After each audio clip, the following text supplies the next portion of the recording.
I don't believe it. That's Clone Force 99. This is Wrecker, Hunter, Echo, Tech, and Crosshair. Obviously, we are different. We're all you're getting. Ha! We're all you need. They call themselves the Bad Batch.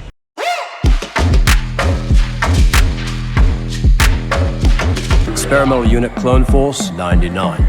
The defective clones with desirable mutations. This is one meeting I don't want to miss.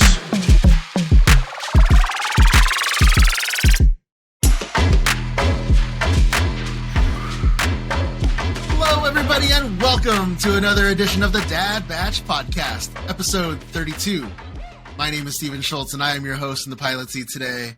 You know, I can't do it alone. With us, as always, the other Dad Batchers, your space daddies. First up, he's the man of 1,001 group chats. It's our Echo, Remy Shanaday. How are you, man? I'm good. You've used that intro or a variation on that before, and it actually crushes my soul every time. So thanks for that, because it's just unreal true. And it's been more so lately, too, which is just soul-crushing again. Good to be here. I had mentioned this. I got a chance to go down and troop in kind of the San Diego garrison, which is called Imperial Sands, which stretches all the way out through the Imperial Sands, which is like where they filmed like the sail barge scene of Return of the Jedi. And out at that end of the state in that desert is El Centro, and they've got a big naval air station out there, and they do a big air show every year, or they try to. I think during the pandemic they obviously couldn't, but we did that event, and it's the kind of deal where like you go down the night before and stay on the base, and then you're there, inside the gate with the airplanes before anyone's there, which is pretty cool. And they bring in people and just all day. So I stayed in my din suit for like 6-8 hours, which was crazy, but the weather was great. I wasn't a sweaty mess by the end of it, which was lucky. And yeah, it was a good event. The people are so nice. And I was talking to the guy that handles the PR for the base later that night. He was saying that like that base is basically the major source of revenue for all of El Centro. Okay. So the community genuinely appreciates having the base there and understands and recognizes everything that its presence does for El Centro. So the people were just great, very appreciative and excited to be there. I can't tell how many pictures I ended up taking. It was crazy. I mean, you went from, you live almost in the middle of California, and you drove to the bottom, very bottom of California. I could throw a rock and hit Mexico. Yeah, exactly. It took me over 6 hours to get there on Friday night, but part of that was because of the weather. Like it was raining, and so it was like chaos. California, 2 drops of water, and everybody drives off the side of the road in panic. So, wow. How are you, man? How's the family? All good. They've been busy. I've been gone. I went to that thing in El Centro, and then I immediately went to Irvine for several days in a row. So I was gone for like a week, but the funny thing, like they were gone too, in just a different direction, just BMX and all that time gone jobs. Out of the house. You still got some work done though, right? Like actual real work, like actual like building work. No, unfortunately, no. And I was going to talk about that on the workbench, but yeah, this weekend starting now is my last chance to get anything done. So, right on. Good thing you're done. Let's see here. Just save him to the end. Let me go ahead and mix this over there. Puff past that Alumalesser Chrome. It's John Rodriguez. What's up, man? How are you? What's up? Good. I'm great. All right. Yeah, I'm doing fantastic. I have a troop tomorrow as well. Oh, where at? Yeah. It's in Granada Hills. Kiefer's wife is the POC for it, so kind of going to back them up a bit. But yeah, I didn't realize until now that it's like I have to be there at 7:30 in the morning, so kind of trying to mentally prepare for that a bit. Yeah, and yeah, that's pretty much it. I've been painting some helmets, as I always do. And yeah, what can I say? Oh, Oh yeah, but I've got stuff to talk about on the workbench. So otherwise, I'm fantastic. He's ready to jump the gun, start telling us everything. Yeah, I can see him closing the. No, yeah. I'm not. You talking trying about to slow down. Yeah. But yeah. Also, I've been playing a little soccer. Been trying to get back into Hell being a yeah, little John. active. Yeah, I haven't been I'm proud of active you. very much. Yeah, thank you. But I got hurt a couple weeks ago. I pulled my groin muscle a little bit. Warming up, I wasn't even in the game yet. So Gotta stretch, dude. Gotta stretch. Yeah, well, it was like really early and it was cold and whatever. I got But, stretches I feel for you, kind of dude. good. I got stretches too, man. Don't all right. trip. I Just trying to help. stretched many years of stretching, yeah. But I have a game tonight after the pod. That's why I'm like, I think I'm good to play a game and get out there again. But yeah, that's it. That's it, and that's it. Family's good. Family's great. The kid's good. She's been on spring break for a week, so it's gosh. like it's been hard to work on stuff. Yeah. Isn't it crazy But- how our little kids, like my kindergartner, gets a spring break, and I'm like, what? I was tripping out about that because I was like, I don't remember ever having a spring break until I was either in middle school or high school. Like, how is my pre-K kid on spring break? You know, like what is she de-stressing from? What is she taking a break from? It's all songs and painting and colors and stuff. So yeah. So she's been here. I mean, it's great because we have her here and we have a blast. But I've also been like busy, like taking her places and doing stuff because my wife works from home. So I'm kind of floating around a bit. But it'll be a lot better next week when we send her back and I can start to finish Hunter. But yeah, that's more stuff we'll talk about later. I'll pray for your sanity, John. Oof. I know how it is. It's only the weekend now, so on Monday we're good to go. Good. Fantastic. Yes. Good. Yeah. Thank you. Big crosshair energy himself. It's Brian Cook. How are you, man? That happened quick. That was a quick switch around. I'm good. I'm tired. I'm burning the candle on both ends right now. So I have the most. Well, we don't know where you're at because I think you keep it secret. But I have so much to do on Crosshair, and I don't reveal where I'm at because I'm always constantly embarrassed about my progress. Yeah, I am deep in it right now. Like it is. Like every spare minute, I have a lot of work to do. Like work is about to get super crazy. So like 9 to 5 work. Yeah, like regular work. So I'm juggling right now. You've been grinding on Crosshair. Yeah, Crosshair's been Workbench is full. So, but yeah, I'm good. I'm feeling good. So excited for London. Lots of stuff coming together. So it's mostly Workbench stuff. So last week you mentioned that the family was out of state and they left you alone. Are they back? Yes, or? They are back. They went to California, went back to Cali for like 10 days or something, and which just flew by because I had some work emergencies that came up that took over. And then I thought like, I'm just going to grind on Crosshair, which I did. But just other responsibilities kind of took over too. So it's been work and the garage. And my garage is a complete disaster. Like I messaged you guys earlier.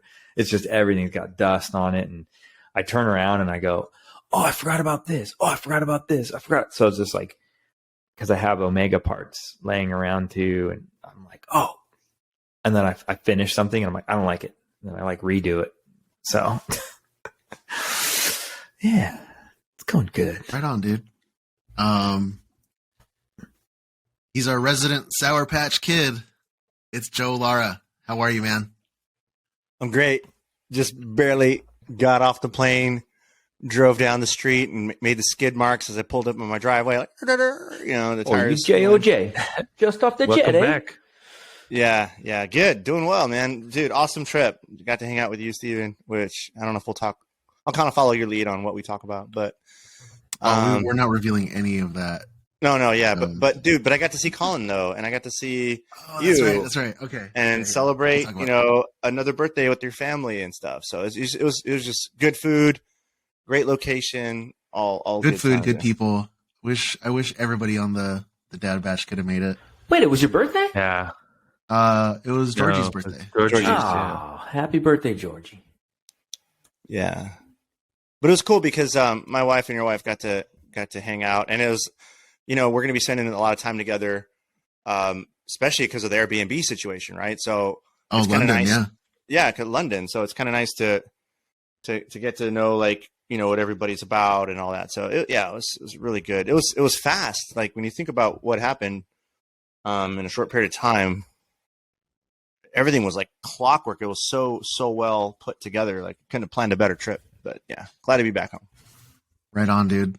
Well, thank you again, everybody, for tuning in. If you'd like to rep your support for the show, pick up one of our limited edition t-shirts or maybe one of our hoodies at thedadbatch.com. This garbage is nothing like clone armor. Looks a little tight on you, old man. Yeah, at least I know how to wear it. That's right, everybody. It's time for the weekly workbench. All right, gentlemen, who is working on what? I can go really quickly before Brian. Get it. All I did was, in terms of a hunter for London, I just weathered the suit today, and the suit is like this jumpsuit that is like not very stiff. It's kind of whatever, like not like a Dickies fabric. It's not that type of stiffness. It's like a little softer. But I black washed it with acrylic and water, and I let it dry in the sun a little bit. Then I brought it in, and I just felt it, and it's like a lot stiffer now. It's still like fabric. It's not like super hard. But I'm kind of happy about that because I was concerned about how flimsy it was, and it feels a lot thicker and tougher now. So yeah, I did that. And that's it. That's all I got done. Something's better than nothing. Yep. Since I know Brian's going to have a lot to talk about, all I'm going to say is didn't get anything done this past weekend, but I'm planning this weekend is busy. So I've got with WonderCon next weekend, and that's right. And then I'm flying out the weekend after that because we're actually going out several days before celebration starts. This is my last chance, so I'm gonna do some final fit and finish work, do another test suit up, make sure that I'm happy with everything, and then Echo is getting packed. But you're good to go, right? It's like pretty much done. Yeah, but I'll be honest. Like I need to put him on and move around. That's the trick. Like I can put him on and like waddle out to the back. Stand still, right? Waddle out to the backyard and like have somebody take pictures. I got to make sure that I can kind of move around and that I can that he's going to hold up for what's essentially going to be hours at a time when we're in London. So we have an open reward policy here on the batch. If any of our listeners pick up any of our pieces off the show floor, we will reward you. For real. Sour Patch Kids. Yeah. Out of Echo's backpack. Yeah. That's the one thing. So suitcase space is going to be tricky because I'm going to be gone for like almost 3 weeks. Yeah. So anything I take with me has got to stay with me because the shipping prices to and from are just outrageous. I looked, and I could pay for 10 suitcases on the plane for what they wanted to charge me for shipping Echo there in a box. So I got I'm hoping that because the backpack opens, I'm hoping I can fill it with stuff, gauntlets and things, and pack it in a suitcase.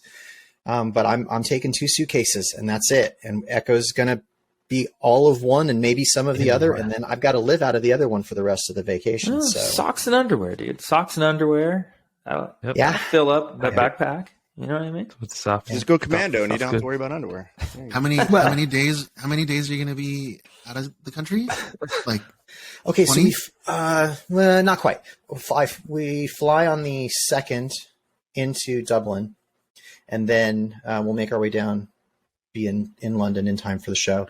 And then on the day after, heading to Paris for a couple of days, and then down to the south end of France. And then I'm flying home on the 17th. And then the rest of the family's not coming home for like another week after that. Okay. Wow. So 2 to 17, that's 15 days. Yeah. We'll just call it 2 weeks. Yeah. And I will be able to do laundry there as soon as I get to my family's house in France. So I really only need like a week's worth of You only need 7 pairs of underwear. You're good. Yeah. Yeah. Cause like I'll be able to do laundry. Let's be honest, there's 2 sides to underwear, so you just need 3. Well, you all So see, what gross, was it? dude. You all seen Big Hero 6? It's like you went front, then back, then inside out, front, then back. So Yeah, there you go. gross. That's 4 days right there.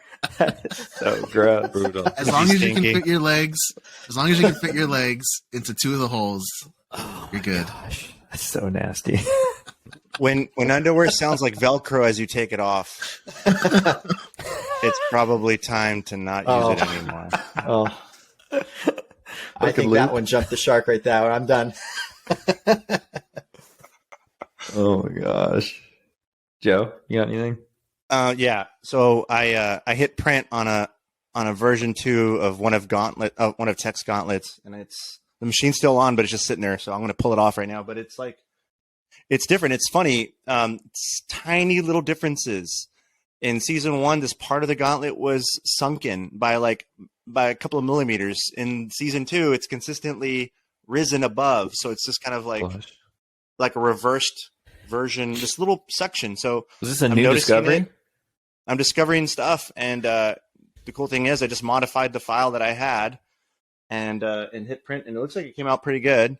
So that's the stuff that I think it's highly recommended if you want to try to make it something that's super screen accurate. You need to justify it with screenshots from the show. Like that's the best way to do it, is document it in a forum. So that the detachments have forums, you create your work in progress, and you show, hey, look, based off the screenshot. And when other people chime in, like the leaders of the detachment, then that helps justify, and you're almost like blessed off. Like, yeah, you're good to go. Keep going, keep moving in that direction. The problem is when people don't do that, and you're kind of coming in with a fully done costume, and people start criticizing it, and you're like, wait a minute, oh, I didn't document my process. So it's just one of those things where it's kind of recommended to document if you can. I understand there's excitement, but Yeah. but we have time with this stuff too, so not too worried about it. Yeah. Yeah, I definitely agree, because like there's the method of just working on your costume. I mean, if you're going for screen accuracy for approval of like one of the clubs or something. Yeah. Yeah, and if you just like are in your own workspace and you're not communicating what you're doing, especially if you're like leading, like how we would here lead the reference guides, you don't want to just come in at the end and then get like Here you go. a huge percentage of everything wrong and then have to do it again. That's how you lose your steam on it. For sure. Yeah. But that's it. I'm done. Steven? I worked on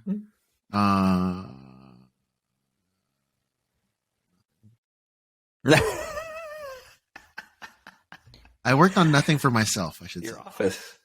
Look behind you. Your office looks awesome. You put more stuff on the shelf. Yeah. I got stuff on the shelf. I got the pieces of melee. Got the Meganeth. It's looking spicy back there. Techfish. Prop right props. We got Techfish with the pet rock. No, I was planning to hit it really hard last weekend, but life got in the way, and then I had to prep for this little mini vacation that we had. So no, I'm on crunch mode. You got time. You got plenty of time. I forgot to mention I got to see your house and all the progress in the, Oh, yeah, the you studio. stopped by. I stopped by on my way home from the middle of nowhere. Guys, for anyone that like can't tell, like we see a little rectangle around Steven, but like that room's cool. Like it's all done out, and like it's all like even the outside where it like professionally like textured and painted, and it's very nice. So it looks like the house came with those 2 rooms part of it. So you guys knocked it out of the park with that. Thank you, man. Thank you. It's a lot of hard work, a lot of blood, sweat, and tears. But like I was telling Joe last night or the other night in San Francisco, I was just like, I couldn't relax. I was like, oh, I just want to start building right now. Yeah. I want to get things done. Technically, I helped Colin build a little bit, so he's making an OC Mando, and Nice. dude, his suit, his sewing is off the charts. So he made a suit. Tell us about the Colin visit. Yeah, so His so helmet it's like is from me. yeah, it's from you, right? And then he added that metal mohawk, which is really cool, and he's done some really neat stuff to it. He's almost done.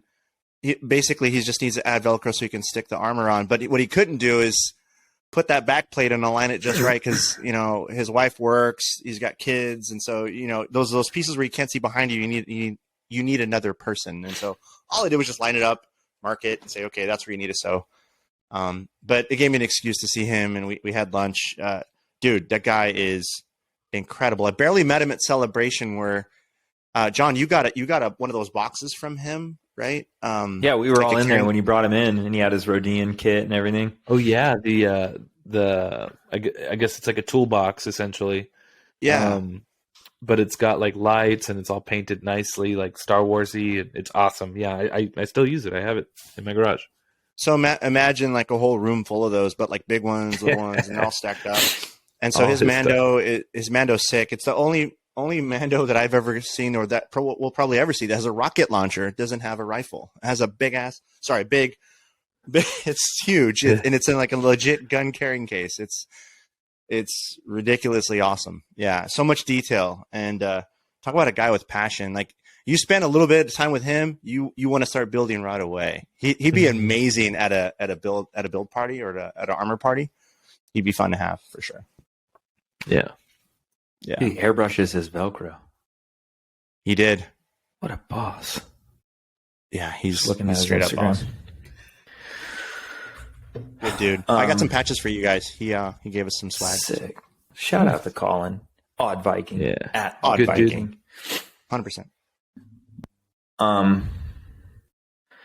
Like I said, I'm working on everything. And I'm finishing Levi's Omega, so I'll probably start there. We got our jacket from Christy, Jedi's Closet. Shout out to Jedi's Closet. She is Dad Batch approved. She crushed it on the jacket, so I gotta paint that. Haven't done it yet. Have everything else. I built her leg spats out of foam. Didn't like them. Found some leather that I had for Tori's old seventh sister costume that we never used. Painted them brown. Fixed those up. Just need the shirt from Raimi to complete that. Although I pulled out her harness that I got from Delta Leather Works, like the belt thing, and I'm going to try to figure out how to put the bow on it, like a magnet or a hook or something, so she can have it on her back, which would be sick. And I need to finish that too. Needs a little bracket to support the handle. That's Omega. Crosshair's been a fury of things. I think last time we were on, I said like from the cod up I was done, which is still the case. I'm working on the legs. Ran into some speed bumps. Ran into some unmotivated periods where I was like, I don't want to do this anymore. But sorted through that. Ended up 3D printing the shins. So I had a couple 24-hour prints that came out. Good, I'll say. Except for the first one that was too small. So, because I didn't size it. Forgot. I sized it too small. So I printed the thighs. I had to, I don't know. I put it all on my Instagram. It's just, they're like a patchwork of a million different pieces to try to get the shape that I needed, but they're there and it looks really good right now. So, but I need the shins so I can size up and make sure everything's good. Like I said, though, I 3D printed the shins, spent all day today sanding, all day. I was like 9 a.m. out there sanding. And every time I'm sanding 3D prints, I just think of Joe. Because I think one time he came to my house and he was like sanding this little, might have even been Levi's compad for her custom Omega, and he's got like a little like 1-inch square piece of sandpaper, and he's like just sanding, and I was like, what? Like I'm like orbital, like try to cover us, and he's just like, no, this is cool, man. This is what I like to do. Same as you, Brian. Palm sander for the win, man. And I felt like that today. I don't know. All of a sudden, though, my palm sander just wants to dig in and melt my 3D prints. So I'm like drawing a blank. So I did a lot of hand sanding today, but I didn't grab anything for the video, but one of the shins, which I've got this interesting way of attaching the knee that I'm trying. That's got a little bit of give to it. So these will not be CRL shins. I had to cut a seam down the back to get my foot into it. But, who's taking a picture of the back of us? Let's be honest. So, and then I sent you guys like 5,000 pictures of me trying to do the shins. And then after I 3D print and almost finish these and sand them all day, Rami goes, hey, why don't you do this? And I was like, sick. Awesome. I don't even have time for that. I'm not doing that. Well, listen, in my defense, you hadn't talked about the split down the back yet. So I wasn't even thinking about that. I was like, if you're just using those for celebration, I know. If you're just using those for celebration, just use gaffer's tape to close them up in the back each day. I already put Velcro. There's already Velcro in there. So it's good. You can hear it. But it's crunching. Half attached. But Steven crushed it for me on these files because they were like all super, super thick. Whoever made them did not make it for armor, and he made these thin, and it's actually really comfortable and feels fine on, and actually has some give to it. So nice. Thankfully, my FDM printer has been working fine. So had a couple clogs a couple weeks ago, and then at the beginning when I first tried to print one of these shins, but it's working well now. My resin printer doesn't really want to work right now, so I sent it to John to print a new buckle for me. And I want to put that flashlight too. I have the flashlight all cut out for the end of Fire Puncher, if I can get Fire Puncher to England, which I'm trying to figure out still.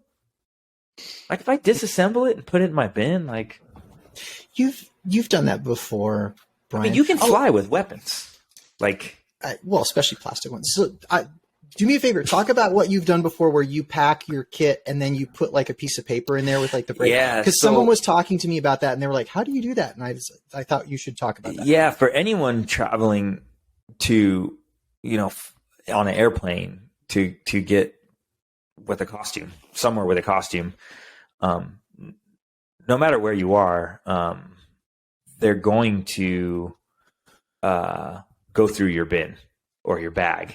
That happens. They go through everything. And to try to provide some sort of information for them, as I pack, I take a picture. So like I'll pack a layer, and the key is to pack everything tight, right? Because if there's nothing can move inside, there's less chance of things breaking. So every layer I take a picture, pack more, take a picture, pack more, take a picture. And then I write like a note on top with all the pictures printed out. And I'm like, this is a Star Wars costume. I'm going to a convention. These are all prop things. Feel free to go through it, but just try to pack it back the way it is. You're rolling the dice. But I noticed to and from Orlando when I went, my stuff was almost in the exact same spot that I had it. So they probably lifted up a couple things, peeked in there and went, okay, and just closed it back up. So yeah, I remember that. Because I remember like you telling me that you had done that, and you commented that like it was such a smooth experience because of it. So I thought that's a pro tip right there. I'm probably going to do that again, but you need to send me that buckle again, but not sliced, because it's sliced for the Mars, and I'm printing it on the Mono X. Okay, yeah, no worries, I'll do that. Yeah, but that it's a fear. I have a complete disaster. Fiberglass dust and stuff is all over everything. So it's been bad. And I'm just like running out of materials constantly. I'm like, oh, I'm out of red putty, Amazon. Oh, I'm out of Velcro, Amazon. I'm out of just like constantly like running out of things. So I just ran out of CA glue and was like, you can't not have CA glue. So What's the next thing you got to tackle? the thighs, because now that this is done, so tomorrow morning, because the shin is done, I'm going to try this on because I need Tori's help to kind of just take some pictures as I put it in the right spot, because the thigh I intentionally built them up too long, so I had room to cut. So I had room to cut to size. So I'm really trying to, I'm really trying to make this thing fitted, right? Like I feel like Imperial Crosshair is even more fitted than the other one. So I'm really trying to make sure. And I got the thighs and the shins to a really good size, and I think they look super good. So, but I needed to, you got to put the cod on. So the cod's got to be done. So put the cod on, put the thigh on, like, work your way down. So I can finish cutting the thighs to the shape that it has. And I discovered some different things because that last episode before this week, there was some good pictures of the back of Crosshair, which we really haven't seen in his Imperial costume, like at least enough in the light to be able to see some of the details.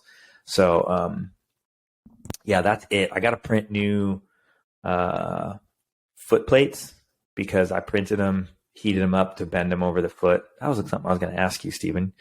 Are you good enough to like bring the radius in on the foot plate? Maybe. Yeah, you can. That's right. I'll send you those. Let me laugh again for the mic. Am I good enough? You can just scale just one axis in the slicer, Brian. I need it to bend. Like the foot plate curved like this, it needs to be like that. Gotcha. Okay. You know what I'm saying? Because I heated it up and it just deformed it just way too much. I can't stand it anymore. So for the foot plate, why wouldn't you just use foam? That way it flexes with your boot. The boot is like a Chelsea boot, like a slip-on boot. It doesn't really need to bend. Like, I'd rather it be armor, honestly. It's fine. Okay. It's a little plate. It's very small. So that's a lot. It's 10:15. You've been busy. I've been busy. Just go on my Instagram, man. I've been posting stuff like crazy. So it's been insane. We're being hailed. This encryption's new. This might take a while. Okay, starting at the top. So Jedi Survivor, the sequel to the Jedi Fallen Order game. So Lucasfilm's official Instagram for Star Wars announced that on March 20th, just a few days from now, we're going to get another trailer. So anybody interested in that game, keep your eyes out. So we'll start to see more of that. Moving on down the line. This one's interesting, especially the way that it came out. So according to the resume of some employee at Shepperton Studios, they listed on their resume that they had worked on Acolyte and listed it in kind of industry nomenclature. They listed it as a production of 8x60. So that translates to 8 episodes, roughly 1 hour format. So I think we assumed that it was going to be 1 hour format. Now, keep in mind, like The Mandalorian's a 1 hour format, and yet this upcoming episode next week is 30 minutes long. So but a 30-minute show is usually only like 20 minutes in reality. So it will be, anything longer than 60 minutes, anything longer than 60 would fall into that 8x60. But it also means 8 episodes. So that's, I think, the first thing that we've seen that shows that there will be, how big the show will be, volume-wise. So moving on down the line. So a little bit of Ahsoka news, although not specifically the Ahsoka show. So Rosario Dawson on her Instagram recently posted that she's specifically excited for this next episode of The Mandalorian. Now, if we couple that with the fact that this next episode is directed by Dave Filoni, that would hint that we might be getting a glimpse of Ahsoka in the episode. So we'll see how that plays out. We know that, like I mentioned, the episode's 30 minutes long. That's the official runtime. I don't think that includes credits because the credits on these shows are like forever because they're in all the different languages. But then also, again, Filoni's the director. So a full year after the rumors started swirling around that Damon Lindelof was going to be working on a Star Wars project, he has finally said something official. So up until now, anything that we'd ever talked about, and this isn't the first time we've talked about this, he mentioned we've known that this was something that was being discussed, but now we've got an official comment from the man himself. So he was at South by Southwest the South by Southwest Film Festival, and this is what he had to say about it. He says, "I will just say that for reasons that I can't get into on this Sunday morning, this day, the degree of difficulty is extremely, extremely, extremely high. If it can't be great, it shouldn't exist. That's all I'll say, because I have the same association with it as you do, which is it's the first movie I saw sitting on my dad's lap, 4 years old, May of 77. I think it's possible that sometimes when you hold something in such high reverence and esteem, you start to get in the kitchen and you just go, maybe I shouldn't be cooking. Maybe I should just be eating. And we'll just leave it at that at this point." So, again, this is the first time we've ever heard anything official about this project. And you can tell that he's got the amount of reverence for this thing that we would hope that somebody at the helm would have. So it's the same kind of thing that we've heard Filoni or Favreau say. So it's right in line with what we've been enjoying. So be keeping an eye on that. Okay, so for the next one, we're going to jump into Echo's Time Machine, and we're going to go back to December of 2020. At that time, during Disney's Q4 quarterly earnings call, Kathleen Kennedy announced that the Disney Plus shows were going to culminate in a climactic story event, and then proceeded to say absolutely nothing about it since then. So back in the time machine to the present, Dave Filoni, speaking to The Wrap, had some things to say. So I got to switch windows here because he had a lot. So he says, okay, so from a certain point of view, it could build to a climactic thing, and The Mandalorian could still go on. It's not necessarily an either or, is it? And to that point, he was trying to say that just because that happens, that doesn't mean that that'll be the end of that story.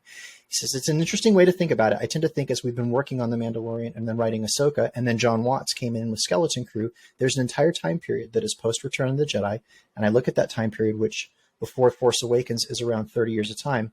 When you look at the original trilogy, it's a much less significant amount of time that those three movies take place in. And so what I like is that we're really building very slowly on an ecosystem of characters and politics and events in the post-Return of the Jedi time period. And that may or may not expand in a bigger way as we add more shows to it and add more characters to it. Let's see. So there's more here. So moving on down. He had some additional, there was so much in this article, I didn't cut and paste it all. So he said, well, the good thing is we're all talking creatively together about where these stories are all going. And I love whiteboards, and I whiteboard everything and have timelines. They always start back with The Phantom Menace, and they always go out to Rise of Skywalker. I have all these slots in between and where everybody's doing everything. So I can look at it all and commiserate with Kathy on what's going on here, what's going on there. It's very fun. I think the reality of there being a big event in this time period is very real, is all I would say to that. But yes, if John wanted to keep making Mandalorian stories, as long as he does not get bumped off in said Titanic event, then they, I suppose, could continue. There doesn't seem to be any lack of interest in Grogu and Mando, that's for sure. All the Grogu. Oh, and then he had this to say about like how he's brought some of these characters to life, and specifically Bo-Katan was the context for this one. So he says, very rarely, I think, how can I get my cartoon characters into live action? I know people think that it's the other way around, which is fascinating to me, but I think there's two ways to look at that, which is that, yes, they were animated characters, but to me, they're just characters. And now I'm over here working in live action. I'm comfortable with those characters. I know them, I like them, and I'd like to see them around. So to that end, he doesn't, he's not specifically trying to bring them back. They're just characters. They're just different dabs of paint on his palette, and he can paint with them as he sees fit. So.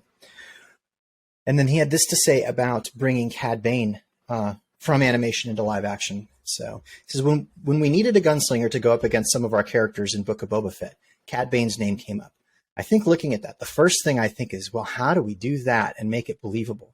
Like the character, he's so lean and gaunt in the Clone Wars. And if we don't do that, it's all CG. So how are we going to portray that? If we don't think we can do it effectively, then we shouldn't do it. At the end of the day, I've been very happy with the ones that have gone over. There may or may not be more in Ahsoka, if that's your thing. If you're excited about that, I'm just saying that one might have a few more, which makes sense, by the way. As you know, I wrote it. You can't fault me there. So we should be seeing more. He's basically saying we're going to be seeing more animated characters come to life in the Ahsoka show as well. So Any predictions on who that might be based on what he said? Yeah.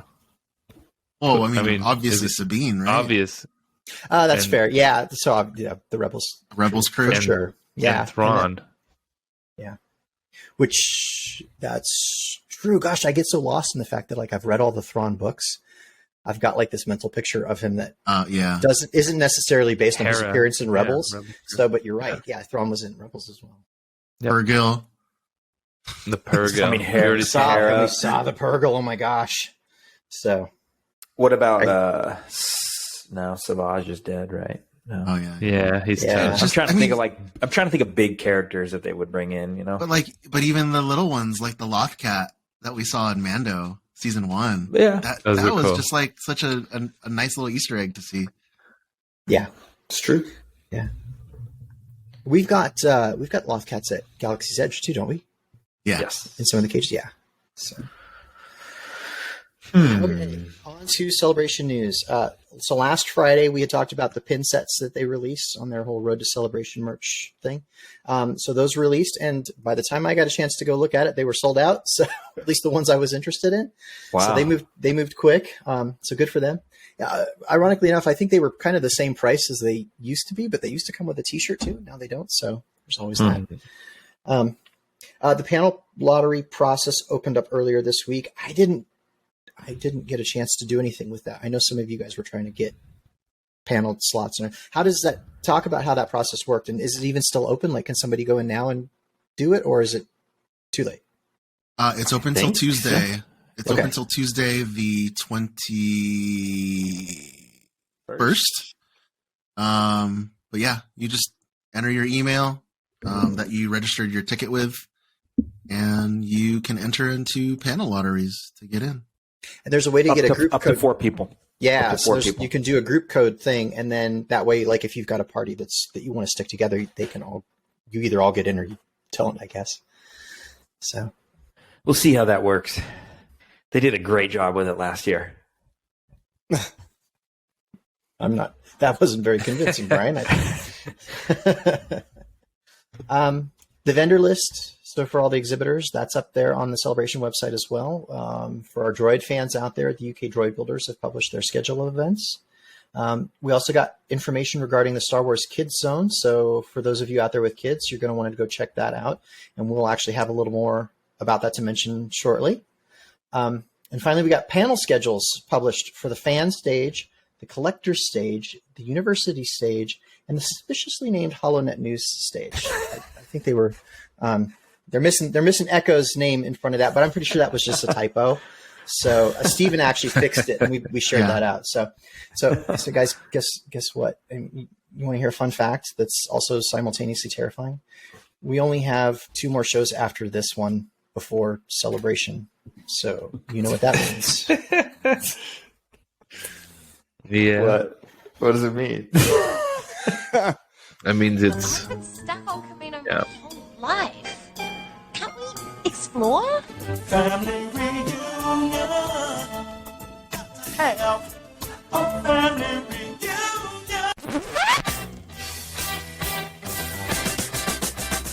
London calling to the underworld. Come out of the cupboard, you boys and girls. London calling. So with that announcement that we have the panels announced for the Holonet News stage, guess what? We've got our time slot. Yeah. So just like we asked for, we...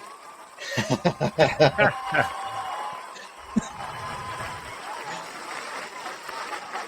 lot of people. Just like we asked for, we wanted an end of the day time slot, and they did it. They gave us just that. So we are on the Holonet News stage. They actually had enough content to do 2 rooms for that. So there's actually 2. I hope this doesn't end up being confusing. There's 2 stages. There's Holonet News stage in room 14, and then also in, I think, 17, but we're not in that one, so I didn't pay attention. So a Holonet News stage, room 14 at 5:30 p.m. to 6:30 p.m., aka 17:30 to 18:30 for the locals. that called us out for that when we posted yesterday.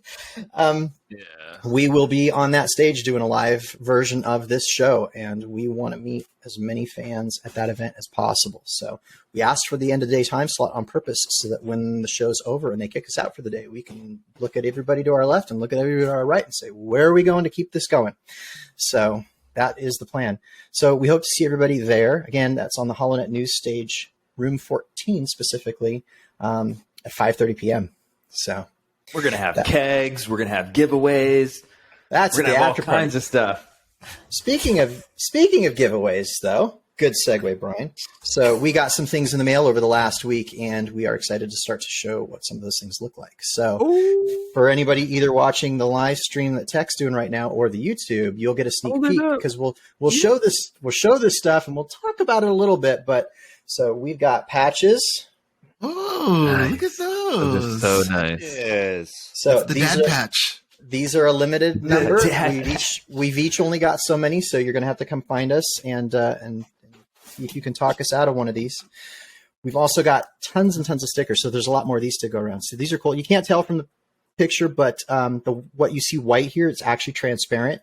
So these will go on, like you could put on your window or on something light or dark or whatever. It'll still just be the logo on whatever color background you put it on. That'd be cool to put that like on a poster or something. It would be cool to put that on a poster, especially if Lucasfilm didn't really want us to use like Empire Strikes Back artwork on the poster itself. But then again, speaking of posters. So this is a 13-inch by 19-inch poster. We had exactly 99 of these made. Oh, you're wondering why you can't see it. It's because I'm holding it backwards on purpose. So we'll turn it around. Hopefully I'm holding it right side up. Otherwise, that's epic fail on my part. So this is actually us. And if you look like in the corner, we are officially licensed 2023 Star Wars Celebration Europe. It's got the Lucasfilm copyright on there. The piece of art is titled The Dad Batch, and we've got photo credits for Mark Edwards, and the edit goes to our friend Mike Forrester at Honda Supply. And then as you can see over here in the other corner, we've got a spot where we can number these from 1 through 99, and there's only 99 of these posters. Poster number 0 or 1 or whatever we want to call it actually has to go into the Lucasfilm archives because they require that they get at least one of everything that somebody else makes. So yeah, so it's going to end up at Rancho Obi-Wan. Technically, we had 100 made. There's one that I'm just going to put like AP on exactly, and that one goes to our friends up north, and the rest of these. And number 99 is going to be the extra special one that you're going to want to get. Well, okay, but how do I order? How do I order one of these? How much are they? Where can I place my pre-order right now? You can only get one of these by coming to the panel in London. Again, Holonet News Stage, room 14 at 5:30, aka 17:30 on Friday. But they're free. So how much? How much are they? Just for that. They go to the are, panel. How much? They are how many pounds? They are a grand total of £0. They are free. £0 and 0 pence. What a deal! What are you saying? What are these words? How much you have to get with it? Even better, you don't have to pay VAT on this. No VAT? No VAT. No VAT. Nope. What is VAT? But are we giving away beers? Or? It is that's at the after party, Brian. Come on. Dang You're jumping the gun, man. Killing me. Pints of vodka. And then last and certainly not least, because this is actually why we do what we do. So we've been asked by our friends up north to come and help out at the Kids Zone. So on Saturday of celebration, from 2:15 to 3:15 or 14:15 to 15:15, as the locals would call it, we will be helping out in the Star Wars Kids Zone on the main show floor with the kids costume parade. So, and keep your eye on that schedule for other unexpected things, because we've actually been kind of asked at any other time that we're in costume that we want to come by and make an appearance. We are more than welcome to do that. Rami, can you explain to our listeners who might have children what the Kid Zone is? Yeah, so this was where I spent almost all of my time during Celebration in Anaheim. If I wasn't at the Legion booth, I was over there. So the kids zone, they've got like a stage, and then they've got some tables off to the side. It's all cordoned off, so if you've got a kid that's a runner, like many kids tend to do, they can't necessarily escape on you. There's only kind of one way in and out, and they've got activities throughout the day. You can go and we made paper plate BB-8s as an activity, for example. So there's like arts and crafts kind of stuff that you could do, coloring. But then there's also a stage there. And like Saber Guild comes and does a lightsaber demonstration on the stage. I know Ashley Eckstein came and did a couple events on the stage. Like she did like a meditation thing. I was just like walking by with you to go check out this kid stage last year. And then all of a sudden I'm like hearing, as we're approaching from behind the stage, I'm hearing Ahsoka talk in my ears, but then like when we go and see the stage, it's freaking Ahsoka Tano in the Jedi like meditation pose, and then like all the younglings on the all the kids are just like sitting cross-legged on the floor meditating with her. I was just like, what is going on right now? Yeah. Ashley's been really big on mental health, and so she's got this meditation routine that she does. And so she was doing that with the kids. She did that a couple of times during the show. I'm sure she'll be back awesome. There again. So just to recap, Friday, 5:30 p.m., Holonet News Stage, Room 14. Come see the Dad Batch live and in person. And we're going to be walking around the crowd talking to all of you about what you've got on your workbench and what you're doing at the show, because we're there to talk to you, not the other way around. We want to meet all of you. So again, on Saturday at 2:15 p.m. at the Kids Zone, come see us as we help host the Kids Costume Parade. And then we've got some giveaways. So come and find us either at the panel or otherwise around the show and see what we've got for you. Yeah. Sweet. Let's go. And it's so around the corner. I'm having a mild heart attack, but it's almost time. Your costume's done. Yeah, for real. You're the only one that's like done. Joe, I think Joe's ahead of me. Well, Joe's just remaking things just to make. I need to make spats, and I'm perfecting stuff, but that's all good. Yeah. Whatever. All good. That's a lot of London news. Oh man, It's been a busy week. I got so little done with my day job this week, which was terrifying because I was like at the office in a conference room with a bunch of other people. So it was very hard to get away with not paying attention. And yet there was so much going on. You're just in a meeting, and then you get the announcement post of our room, and you're like, oh, I'm in there in the work meeting. Like we get the post, I get an email. In fact, the panels went up before I got the email by about like 4 hours. So I'm like, oh, you're killing me.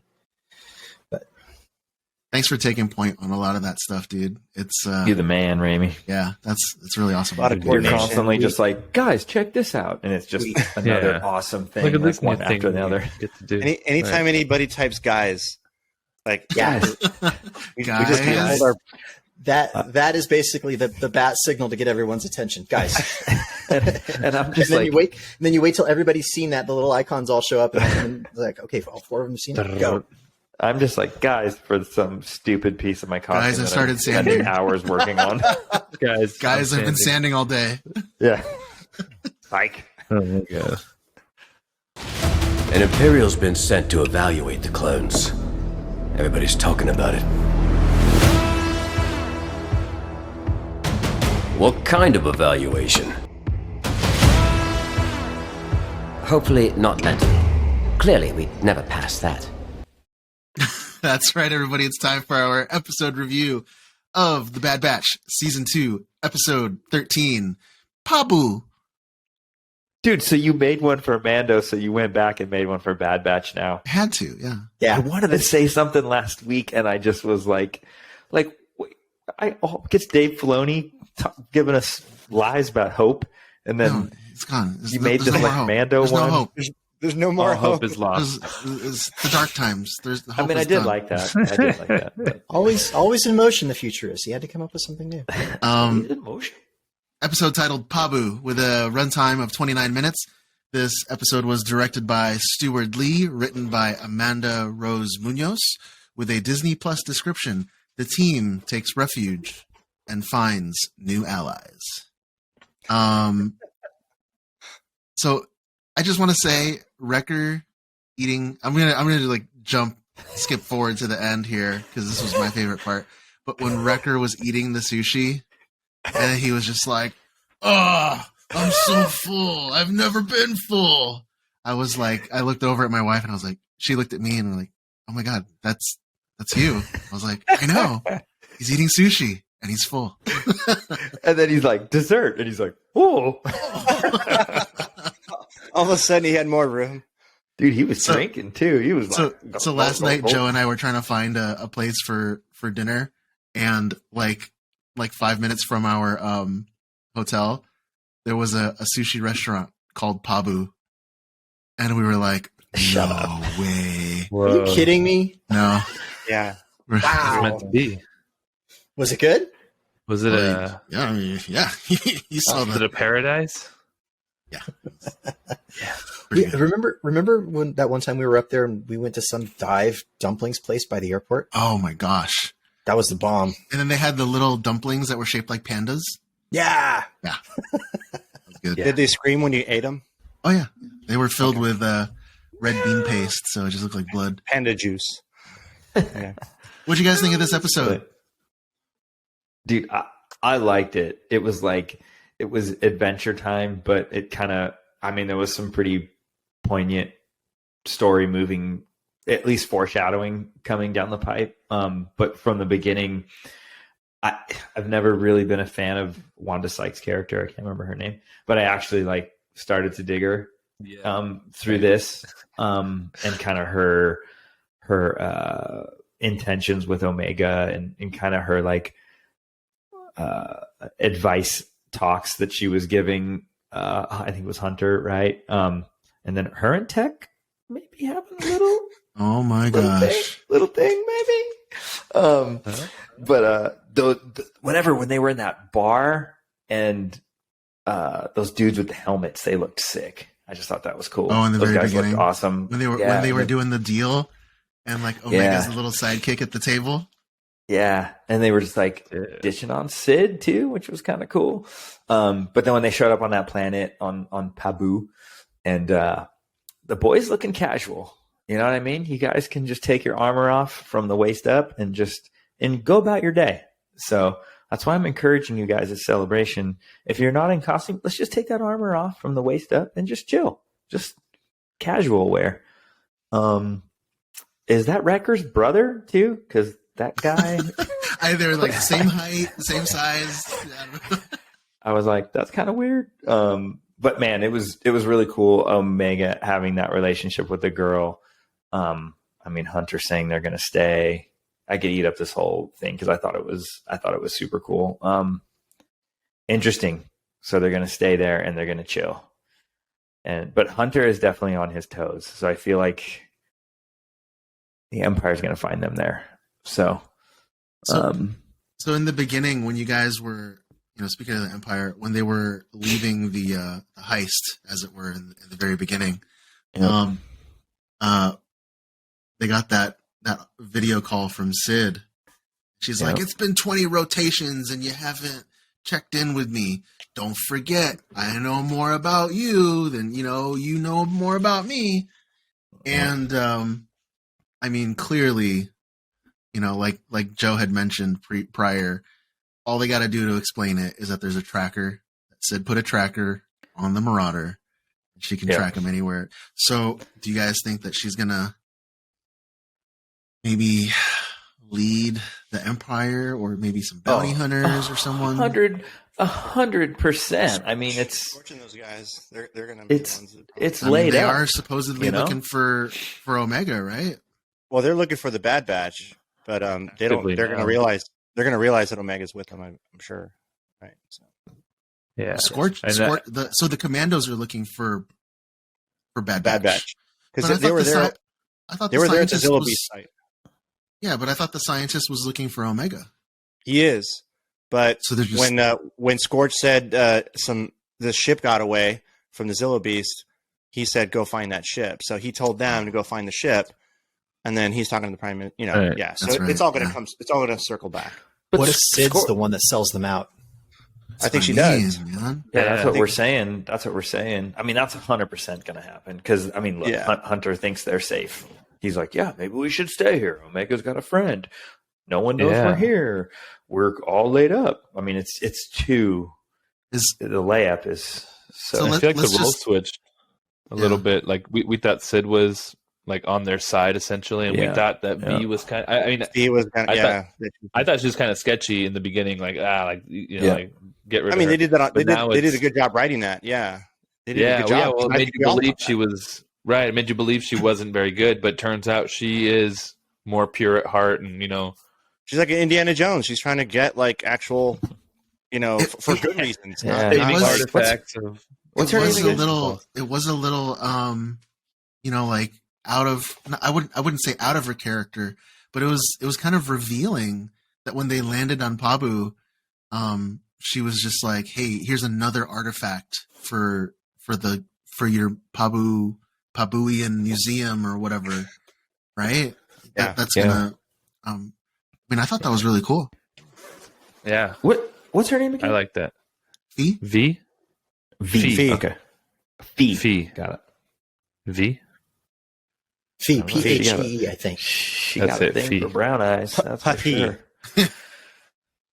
Yeah, so they don't know what to do. Dude, when Wrecker looked brown at the mayor, right? You got a little competition. And Tech's like, what? Tech's so confused too. He's like, I love that he's kind of clueless, but then you see him smirking and looking at her, and then at the very end when Hunter decides, Hunter's basically says, "Hey, we're going to stay and help," and Tech goes, "I agree. We should stay."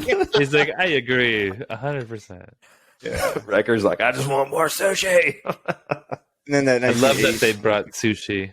I love that they brought sushi into canon. Oh my god! I had so many like messages that morning. They're just and it makes sense too, because it's a little island that's just kind of like completely surrounded by ocean. It's got to be. I'm glad it looked like sushi.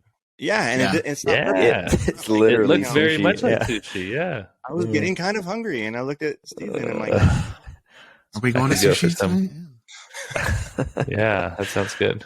I knew you guys would too. I knew it. I watched all those guys are going to get sushi tonight. So when the what is it? The earthquakes started to happen. The tremors. Started to happen on the island. I mean, how many did you guys think it was tremors, or did you think it could have been something else? That was going to be something else. I was sure it was something else, but like a beast, like another slow beast or something. Those monkeys took off, and then Hunter was like, "What's going on?" Yeah, and that dude said that they hadn't had like a terrible tremors like that for like 30 years, like of the water receding and coming back, But so it's not like something that could never happen, but there's got to be a reason. And they never disclosed what the reason was, right? That's true. Yeah, no, we don't know what the tremors ended up just being a natural occurrence. I think. Yeah, I think that was just a coincidence. They needed something to give us a view of the Bad Batch being the heroes. So yeah, and then anchoring down to one place, right? Because right. It's like no, we can help rebuild whatever. I think it was very. I was very impressed on how their emergency response system, how well it worked, because they got an entire island full of people to the top with 2 level. ladders. With like 2 or 3 ladders, faster than Hunter could get to his own ship. Yeah. Well, he had to wade through all those people. So. Yeah. It was cool. There was so many just kind of neat, endearing parts to it. Even like the old guy that they were helping out. I mean, Omega and that little girl, Tech and V. Oh, you mean Brown Eyes and Brown Eyes and Wanda? I mean Hunter kind of starting to feel a little safe and a little settled, which is just a layup. But I hope Wanda Sykes is at London. I want to go say, "Hey, what's up?" And like, that'd be cool. Oh my gosh, that'd be cool. You just wanted to call you Brown Eyes. This has to happen now. We've got to figure out how to get that'd be amazing. Wanda Sykes to the same place at the same time. All I'm saying is, you know what? You know what they say about people with brown eyes, right? Brown feet. full of chocolate. Excuse me? Okay, so moving on. All five of us have brown eyes, don't we? Do you have brown eyes, Yep. Brian? I don't know. No, not Brian. I'm Hazel. Hazel. Oh, excuse It's like you. brown. It's like Hazel's just a fancy way of saying you have brown eyes, Brian. It's brown light and brown. green. Yeah. Hate to break it to you.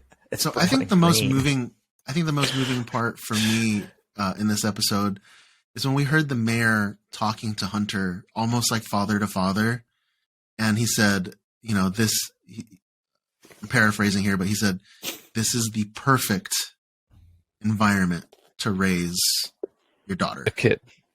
whatever, right?" And you just see Hunter's like, I don't think he really says anything. He just has this look. He's like, yep. Because he's realizing it. And Fee was saying too, like, this, she could use it, A little stability might do you some good. There it is. Yeah. And then, they save everybody on the island and the episode ends and, that's it. That's No it for Bad Crosshair. Batch. No Yeah. crosshair in this episode. You know what? That was okay. I liked it. It was still good. But, what do you guys think? I liked Wrecker eating sushi and getting drunk. It was cool. How long is this piece going to last? Getting drunk. How long Sushi is was this vacation? Till the next episode. So we only have 2 weeks left, right? So we've got one episode next week, and then the week after that The double. is the double header, and that's it. Yeah. Oof. I They've think got the to next rescue episode. Crosshair. I think They'll the probably next find out. episode starts with whatever that cloning ship flying through space, and they get a call from Sid, and Sid's like, Oh, pointing to. "I know where these guys are. What are you going to give me?" But see, Fee didn't even share this location with Sid, so I don't know, man. Hopefully, What Steven said though? Tracker. No, that's what Joe said. Tracker. yeah. He's It's, been on that ship the whole time. But at the same time, she made it seem like she didn't know where they were. Of course. So does she have a tracker, or is she just bluffing? What's Sid been doing the entire season? Every time we see her, she's always playing like chess, right? Yeah. Space chess. Yep. She doesn't want to reveal her hand. She doesn't want to like. I mean, she just threatened him. She just said, she was like, "I got the juice on you." So, yeah, it's gonna get heated. These next 2 episodes better just be Raimi, did you complete insanity. I don't remember. Did you say on the show what your theory was for Crosshair? Oh, For the ending? You got to put it out there because it's so Okay. good. Okay, so this is. I talked to Steven about this, and I think I kind of like made it up as we were sitting there talking, because we were talking through like, well, how's this going to end? I think the consensus is that at some point, the Empire is going to get a hold of Omega, which is going to bring her to that cloning facility where Crosshair is now at.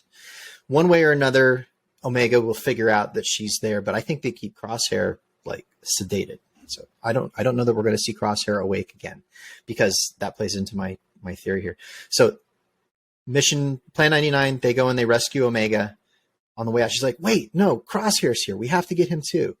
And so they go and they get Crosshair, but he's still like in the back of the tank or whatever. He's out of it. So they rescue both of them, and as they're flying out, they're going through the last thing we see at the end of the season. They're going through hyperspace, and they're just standing around the back of the tank, like wondering, what are we going to do when he wakes up? So he doesn't even know that he's been rescued. Can you imagine? Or the last thing that we see literally is like he's in the back of the tank, and then we see his eyes open up and then fade to black. Created by Dave Filoni. Dude, I love that theory so much better than mine. Just because that would leave us with such a cliffhanger, like, oh my God, what's going to happen next season when he wakes up? So that's my fan fiction theory. I hope that comes true. I know LFL's listening. You've got time to make edits. You're welcome. I mean, with only 2 episodes left, I can't see them wrapping it up. And it would make sense for them to leave us hanging, because he's only been in 3 episodes now. Yeah. So that would be a way to get him back without them actually having to like interact with him to talk him into it, kind of thing, which is probably going to be a longer ordeal.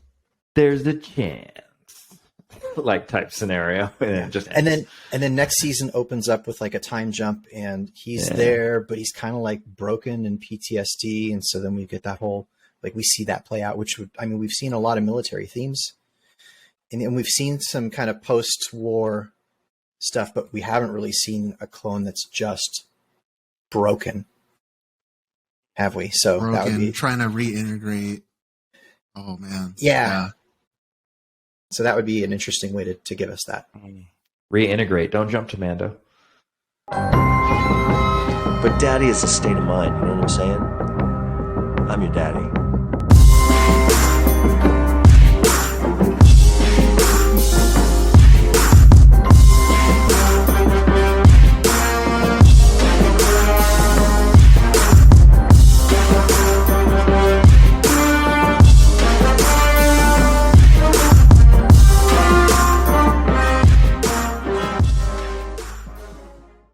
All right, guys, this is our episode breakdown of The Mandalorian Season 3, Chapter 19, The Convert, with an episode runtime of a whopping 59 minutes. I think this is the longest episode in Mandalorian history so far. This episode was directed by Lee Isaac Chung, written by Noah Clore and Jon Favreau, with a Disney Plus description on Coruscant, former Imperials find amnesty in the New Republic. I gotta say that when the show starts off with, in my opinion, one of the sickest dogfights we have ever seen in Star Wars. Yes, so sick, so sick. When Bo-Katan just flips her wing around, that was awesome. Oh, so good. Dude, when Din got to his ship and just punched it straight up, and it was just that scene of the camera looking down on the planet and the city or the whatever, her house below him, and he's just. Well, he jumped out of her ship, right? And then he's like Supermaning it, right? And then he lands right in front and kind of skids up on his feet. You know, so good. So good. That dog fight was insane. Episode opens up with right where we left off on the previous chapter, in the waters of Lake Minnetonka. Din doesn't know what the heck happened. He just fell through a crack in the little water thing there. And Bo's like, "What did you see?" And he's like, "Oh, nothing."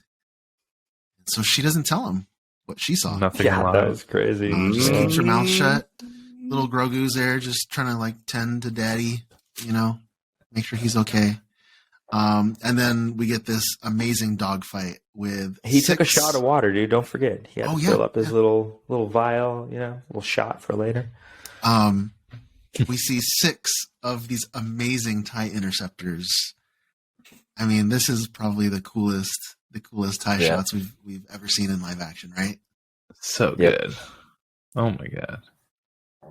I mean, I thought that was an important part that he put the water in the vial because, I mean, we all joked last week. We're all, well, how do you prove it? How do you prove that he? Yeah, like, they probably they were addressing that. This is how. I mean, his belt at this point is like Batman. He has everything. Everything. Yeah, I was watching where he put that vial, and I'm like, I don't think there's actually anything there. Like that's where the little charges are. Where did he just put that? Like everything else. I mean, shoot, in animation, they pull stuff out of air all the time. So yeah, their blasters just they're just float there. Yeah, blaster just magically hanging off of nothing on Tech's belt or whatever. Yeah. I love the fact that during the dogfight, R5D4 is just scared out of his bolts. Like he's like shaking his head, like no, I don't want to be here. He's probably safer there than in the droid socket on the M1. Yeah. I like the little callback that they did too there was a lot of callbacks to a lot of Star Wars stuff and a lot of non-Star Wars stuff that we'll talk about later on. But Bo, when R5D4 is just worried out of his mind, Bo's like, "It's okay. I grew up flying these cliffs." I was like, I kind of finished the sentence for her, like with the Han Solo. Well, you're gonna die on these cliffs too. Yeah.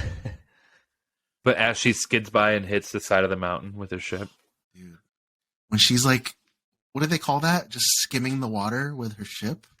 Mm-hmm. So Pretty cool. Then they blew up her castle with the awesome throne.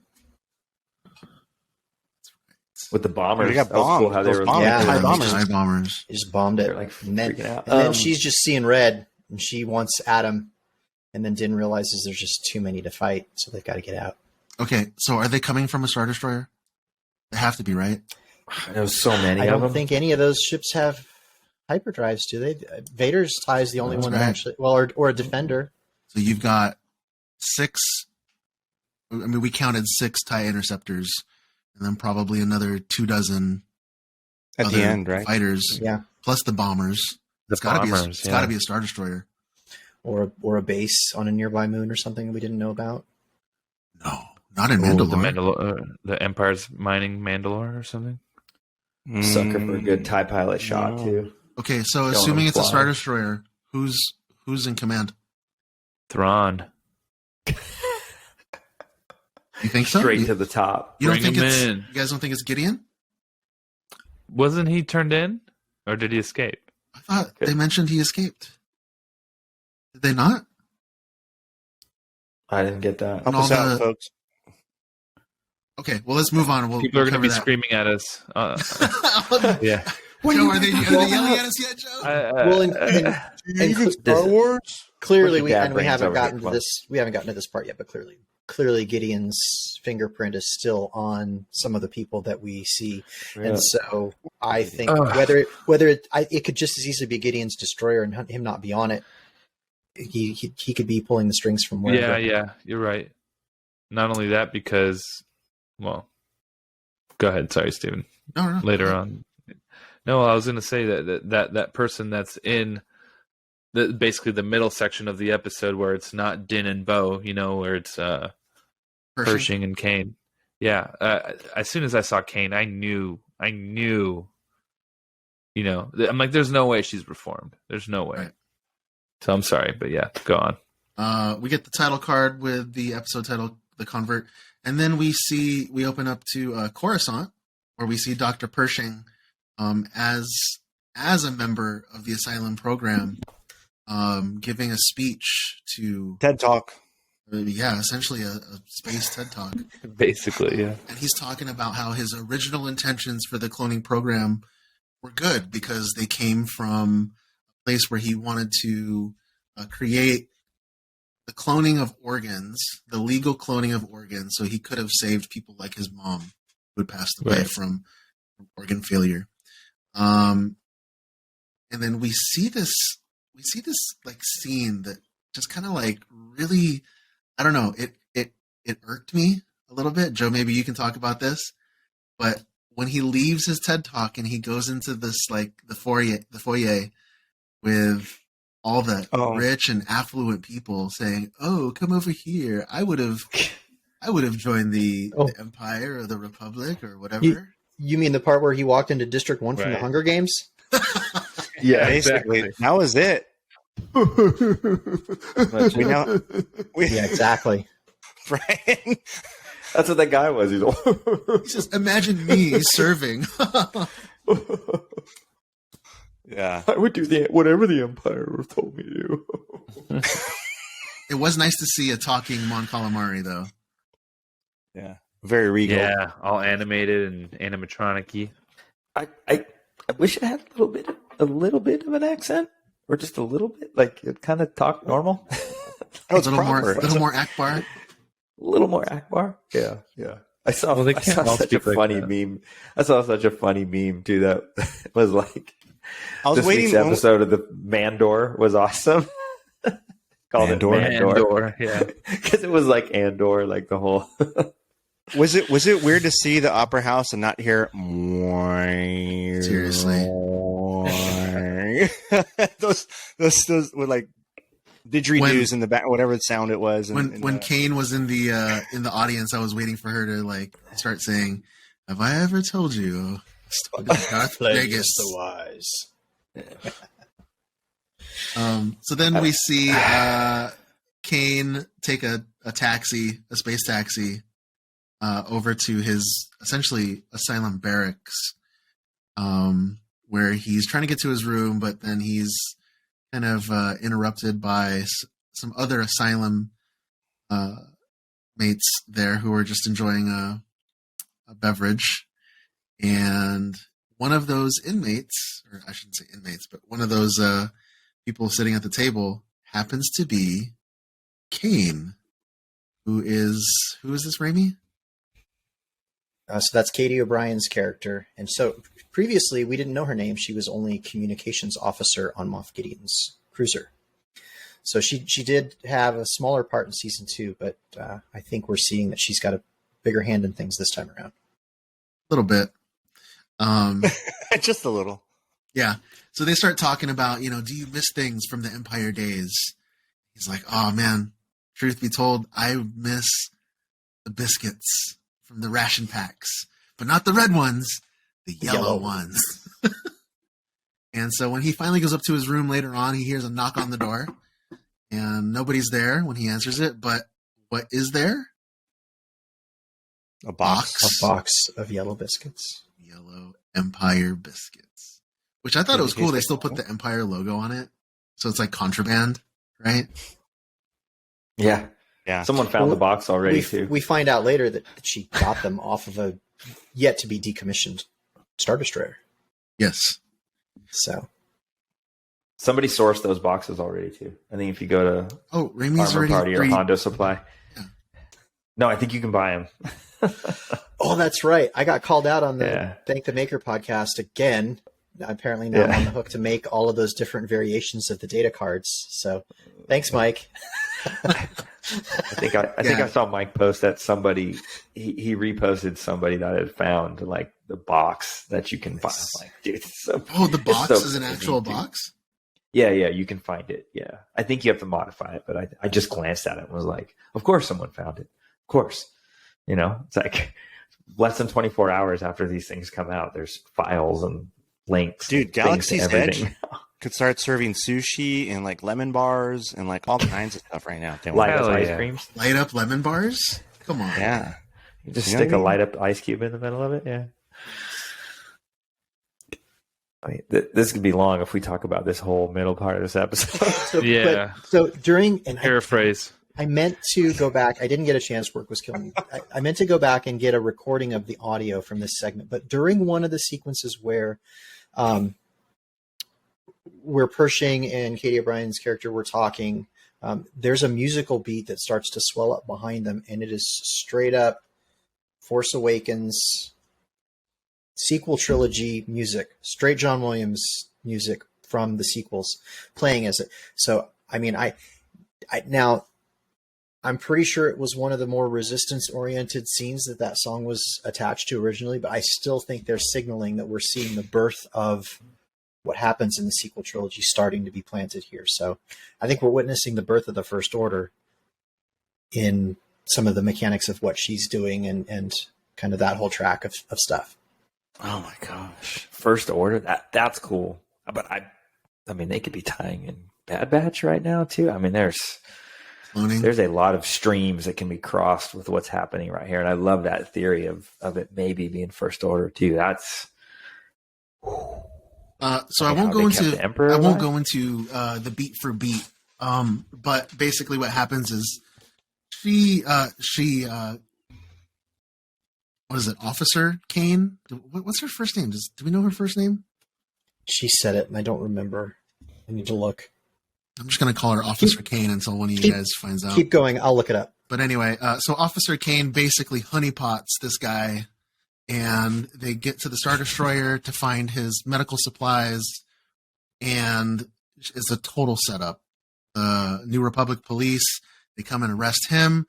They knew exactly where to find him because she was going to lead them there. And then I thought this was interesting. She actually takes all of the equipment, and then they let her go. Obviously, because she gave the tip of this guy. And then we kind of see what the New Republic is doing to these asylum guys. That they're essentially doing exactly what the Empire did. And they're using the Mind Flayer. They're calling it something else. They're using the Mind Flayer to just basically brainwash, these ex-imps. And I mean, it was kind of funny when he was like, no, it's a trap. He's yelling that to the Mon Calamari guy. To the Mon Cal, yeah. But I was just like, man, are they keeping this like a secret because they don't want people to know that they're just as bad as the Empire in the guise of doing it, for good? Or, I mean, I was so disappointed to see that. Listen, you yank out the people that are controlling the machine and plug in new people. It's still the same machine. Yeah. Takes a long time to build a new one. Speaking of the same machine, we see the doctor who's like turning up he turns up the dial on the Mind Flayer power level or whatever. And then when he leaves, we see Katie O'Brien's character just turn it up to 11 and like fry Pershing's brain. Yep. I mean, this guy's going to come out like vegetable soup.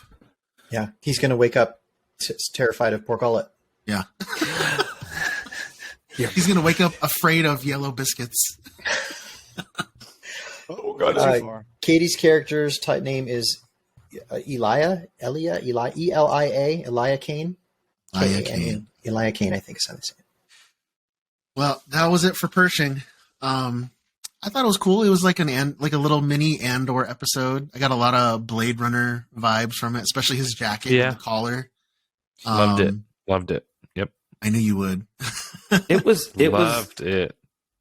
long, but I feel like it's very important details for more than just this show. And it was like more 2 than just episodes Mando. in one. Yeah. Yeah. No, it totally was. I feel like it was super important. I think there's just a lot of details in here we're going to see strung out through. Like I said, the streams are going to get crossed into other things. I love Raimi's concept too of the First Order. Never thought of that. Little fun fact here: the platform that they were on, where they had the highest peak of Coruscant. Oh yeah, that's the same platform that we first see Duchess Satine and Obi-Wan at. Just a little heartstring there. So then the next scene that we see is Bo-Katan. We're back with Bo and Din. And Din is taking Bo to the covert.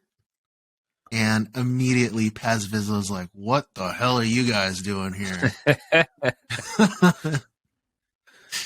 No apostates allowed. Dude. Din's like, no. I took a bath in the water. We're good. How do we know you're not lying? Oh, when he tells How do we Bo know not you're to take not her helmet lying? off, I'm just like, dude, this whole like sequence, I won't even say what all I could think about, but the whole time Bo's just like, who the F are all these people? Like, who do I need? Like, you guys are freaks. Like, what is wrong with you? It's an honor system, Mandalore. Get out of here. Bo, yeah, like he's like, cool, you night owl. It'll make things easier, isn't it? Yeah, that was cool. How he called her night owl. That was pretty awesome. Yeah, we've been saying it. We've been saying it every week here, but just the amount of emotional facial range they have from behind the helmet is amazing. Yeah. Is the tone? Yeah, is that just us because we know what it's like to wear one of those and we're kind of emoting like what we would expect to see happening there? I mean, so it can't be. I know. I think you get that feeling, and I know because Juilliard, the Juilliard school teaches. I think they call it they've got a class on mask acting, and they teach you how to convey emotions and imagery just without facial expressions. You have to wear a mask, and then the whole class is based on that. And Adam Driver went there and took that, and you see that come as he's kind of commanding the camera, and when he's the scene where he's in Kylo and he's like talking to his grandfather's ghost, right? And then like he looks up and forces the camera to kind of pan up. Like not only is he controlling you as the viewer, he's contrling like the scene. The scene, yeah. By doing, we need to take that class. So I think Can we get there's that a on lot YouTube? I'm sure. But I think we're seeing kind of that same thing. I mean, if anyone at Lucasfilm's smart, they would bring that teacher out and have them do a class just for all these character actors with the masks. I'm sure they have, yeah. I'm sure that's one of the things they thought about when they created a show that's going to have tons of masked people. I think it's accentuated for us just because we're such fans of the show and we know the backstory. Like we know Bo's backstory. So it just adds to it. But even if you just look at the way, is Katie, does she do all of Bo? No. Or does she have fill-ins like Brendan and the other ones? Okay. There's two. Yeah, there's two of them. And I don't remember their names. I feel terrible about not remembering. But I know one of them is the one who did all the body work for the female Tuscan warrior in Book of Boba. Oh, cool. So she's one of them. Oh, yeah, I know. I follow her. I follow her. Yeah. So she's it's her, awesome. and then there's somebody else that does a lot of stuff specifically for Katie Sack. Horrible with the names. Sorry. Shout out to she who cannot be named. But the way they walk, and Caitlin Deschelle? The way she dives is the same as when that's one of the names, Stephen. Yeah. But when even Din was in the water again. Oh yeah. When they get out of the ship and they come walking up on the beach, and Heavy's, Paz is like giving them the vibes. Like she's always like, other than when she's sitting on her throne, Bo's always like walking with like authority, and like just the way she's like ready. She's like ready. It's almost like, when you talk about like a big buff dude, like what, like she just walks with like authority. Oh. So I think we get that feeling of, that combined with, for myself, just knowing that she used to rule Mandalore and she just looks at all these people. Like I have the Dave Chappelle thing going through my head where he's like, they should have never given y'all any money. That's all I think of. I don't know why it's stuck in my head. Okay, so we see Din and he gives the water to the armorer. She tests it and it's good. So she's like, all right, you're good. Bo-Katan, Clan Kreese, you're good. Welcome to the clan. You're good too. She's like, wait, what just happened? That was a cool moment when they were all kind of accepting them and welcoming them. That was kind of cool because you could see them, her almost, like kind of like, whoa. No. Did you hear that bell go ding? Over her head when everybody started. She's like, I know what I'm going to do now. Yeah, I'm going to rule Mandalore now. Except for Paz. He's the only one that just stays back. Well, but he's related to Pre, right? Pre Vizsla, Paz Vizsla. Yeah. So what is he, like a little brother or like a cousin or a nephew or something? I don't know. He got his butt whooped. He already got his butt whooped. He's out of the picture. Yeah. I just when they did that. Oh, she would crush him too. Oh, for sure. 100%. Because Din whooped his butt, and Din isn't as good as Bo. No way. Not even close. The way she handled that Darksaber last week? Dude. Woo. I want to see more of that. So good. Yeah, she needs that back in her possession. I don't know. The more and more this goes in, it's just the armor and her whole gang just are like weirdos. Like a cult. It is a cult. Live in a cave. Yeah. Like it is. Like telling Bo. What do you guys do? I love Bo-Katan when her response. One of us. Bo-Katan's response to the armor when she's like, well, have you taken off your helmet since then? And Bo's like, oh, damn it. Like, no. Fell for it, yeah. She's like, I hadn't thought of that yet, but actually, now that you mention I it, haven't. Because we left the waters and got into a fight. And then take it off and say, yeah, whatever. have I what? Totally. Oh. Wait, I couldn't hear you. Hold on. Give me that water. That was me when we were watching it. We were watching it. I was just like, every 2 seconds, I'm like, Bo's just going, bitch. Get off me.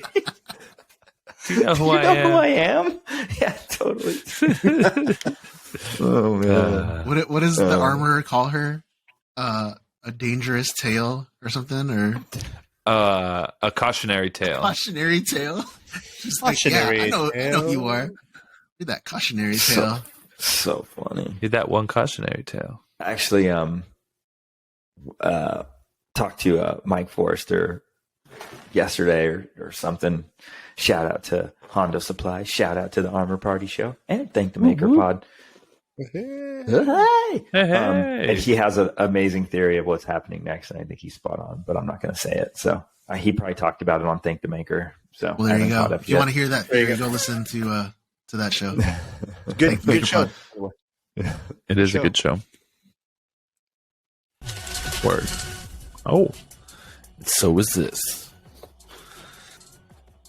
Well, I think that does it for us today, guys. If you didn't catch earlier in Echo's news, get ready, London. We're coming for you on what day, Raimi? 7/4? On the July Friday of 14th. Celebration. On the Friday of Celebration, we'll leave it at that. Since On April 4th. I don't want to get blasted for saying the date backwards. April 4th, the 4th of April. April 4th, Friday, April 4th. Of April. It's not April 4th, dude. It's April 7th. Oh, wait, Whatever. no. Oh my god. The 7th of April. April 4th, there's no celebration. Yeah, that's the day before, I think, right? Or a few days before. That's when my plane leaves. Oh, yeah. Oh god. All right. Come see us at the fly on the Holonet News 5th, Stage, dude. Room 14 on Friday of Celebration at 5:30 p.m. or 17:30 if you're local. We'll see you there. April 7th, yes. 17:30. Don't be late. Oh. Make sure you guys Annual follow Dad Batch Pod on Instagram for all the latest news regarding our show and what's going on at Celebration. I guarantee you that there's going to be stuff last minute that we'll be posting on there, little meetups. Absolutely going to start planning a Bad Batch meetup for everybody that's dressed up like Bad Batch members. That's right. Working on it. More news coming on that very soon. You can follow me at stevie.kicks on Instagram, sometimes Twitter. Gentlemen, let the listeners know where they can find you. Joe? Tech God Bad Batch. And Raimi? Thedadbatch.com. John? Alpha Ignition. And Brian? Sithing ain't easy. Thank you again, everybody, for listening to episode 32 of the Dad Batch podcast. Be sure to tune in next week for episode 33. And until next time, enjoy your spice responsibly.